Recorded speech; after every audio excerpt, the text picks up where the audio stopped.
Sudah lebih dari 3 tahun sejak Rusia pertama kali melakukan invasi besar ke Ukraina pada Februari 2022 lalu. Selama 3 tahun ini, Rusia melakukan serangan ke Ukraina dari berbagai sisi. Moskwa juga sukses merebut sejumlah wilayah lewat berbagai pertarungan sengit. Jadi bagaimana detail pergerakan militer Rusia selama 3 tahun perang berkecamuk? Simak selengkapnya dalam video berikut.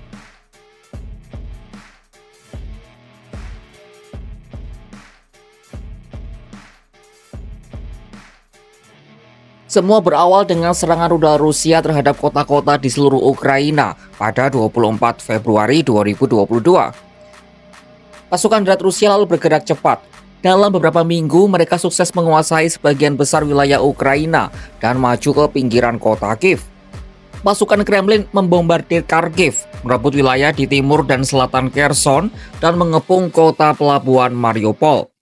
Namun mereka menghadapi perlawanan Ukraina yang sangat kuat hampir di mana-mana, serta menghadapi masalah logistik yang serius.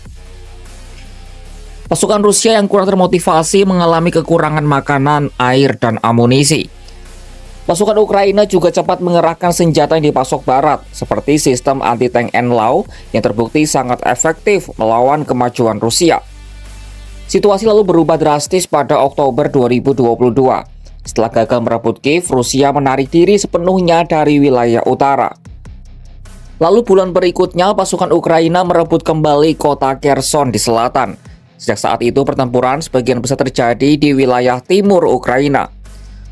Pasukan Rusia perlahan-lahan dapat menguasai sisi timur Ukraina lewat pertempuran selama berbulan-bulan.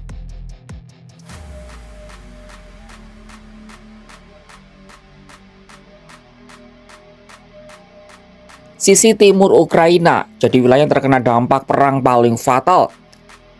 Salah satu pertempuran sengit terjadi di Kharkiv, kota terbesar kedua di Ukraina, yang mulai diserang Moskwa sejak Mei 2024.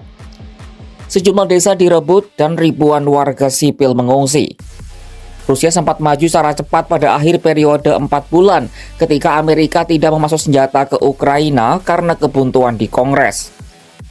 Namun pasukan Ukraina masih bisa bertahan dengan kuat. Meskipun Kharkiv berulang kali diserang oleh bom peluncur yang ditembakkan oleh pesawat tempur Rusia, kota itu tak berada di luar jangkauan artileri Rusia. Selanjutnya, sejak awal 2025 ini, militer Moskwa semakin memfokuskan agresi di Ukraina Timur. Mesin perang Kremlin bergerak melewati padang Donbas yang luas, mengepung dan menguasai desa serta kota-kota. Awal Maret 2025 ini serangan Rusia makin intensif, terutama yang menyasar wilayah Donetsk, Kharkiv, dan Odessa.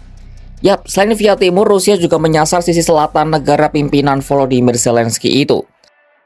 Dalam sebuah serangan pada 2023 lalu, Kremlin sempat merusak Katedral Transfigurasi, katedral ortodoks terpenting dan terbesar di Odessa.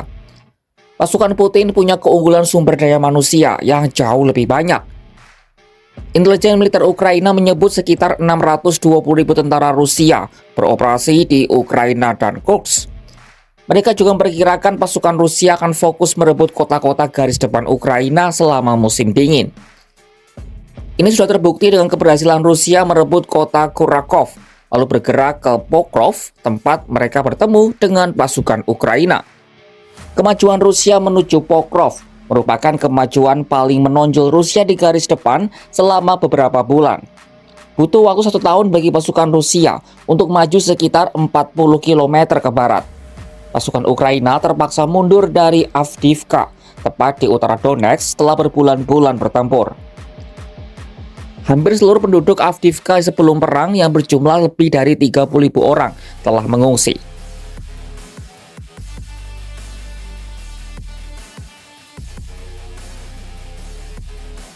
Agustus 2024 lalu, Ukraina secara mengejutkan merebut kota Kursk di Rusia dalam sebuah serangan mendadak. Setelah 2 minggu, komandan tertinggi Ukraina mengklaim menguasai lebih dari 1.200 km persegi wilayah Rusia dan 93 desa. Namun pada 13 Maret 2025, Putin mengatakan situasi di kawasan itu sepenuhnya berada di bawah kendali Kremlin. Действительно, наша задача в ближайшее время, в кратчайшие сроки окончательно разгромить противника, окопавшегося на территории Курской области и ведущего здесь еще боевые действия, полностью освободить территорию Курской области, восстановить положение вдоль линии государственной границы. И, конечно, нужно подумать, просил бы подумать в будущем и о создании зоны безопасности вдоль государственной границы. Об этом тоже нужно подумать. Kepala Militer Ukraina Oleksandr Syrskyi juga mengindikasikan bahwa sebagian pasukannya ditarik dari Kursk. Dalam sebuah wawancara pada Februari 2025 lalu, Presiden Ukraina Volodymyr Zelensky membuka peluang pertukaran wilayah.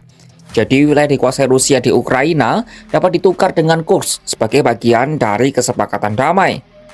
Apalagi Trump mengatakan kecil kemungkinan Ukraina akan kembali ke perbatasan sebelum tahun 2014. Tapi ia membuka kemungkinan kalau sebagian tanah akan dikembalikan.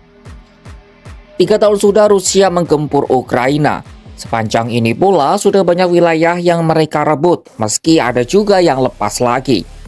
Dengan kondisi demikian, apakah Rusia rela melepas wilayah yang telah direbutnya untuk gencatan senjata? Atau Ukraina harus merelakan wilayah-wilayah itu sebagai harga mahal dari sebuah peperangan?